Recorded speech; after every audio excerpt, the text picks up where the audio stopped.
Phobius for a while, but MP the King is already level 5. Oh, teka lang ha. Di pinapagbigyan ni Lansu si Trimar na makapasok. Libreng pagong sa kamay ng Twisted Minds. Pero Flicker Throne of Ruins. Counter kill na lang ang gustong gawin ng TNC. Lansu, mababa na ang kanyang buhay. Pero na-delay pa niya ng konti. Chakno ay mawawala din kasama si Trimar. But Saida will perform and getting that trade of 2-2. At hindi pa tapos yung laban. Lower HP pa rin. Will die to the hands of Saida in a double. Mabubuhay ba? Kinagalawan si Sean. Soul 7 and even 12 pound. Bibigyan pa ng espasyo. Ito si Owl.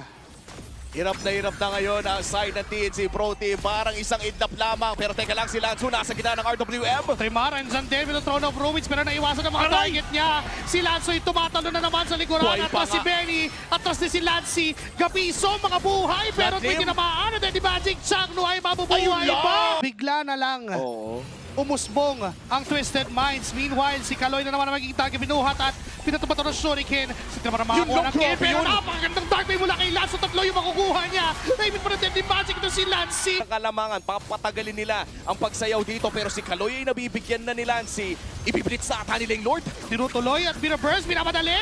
Pero si MP the King nga talaga makakakuha noon. Ngayon tuloy na sa laban. Kaloy ang mawawala. Si Benny. Blazing Duet sa gitna ng laban. Walang pumapatay sa kanya. Lancy ay mawawala na rin. Dark Wave mula kay Lansu. Tataloy. Papalayo. Buhay pa rin. Pero si Benny Cutie ang sumusubok ngayon.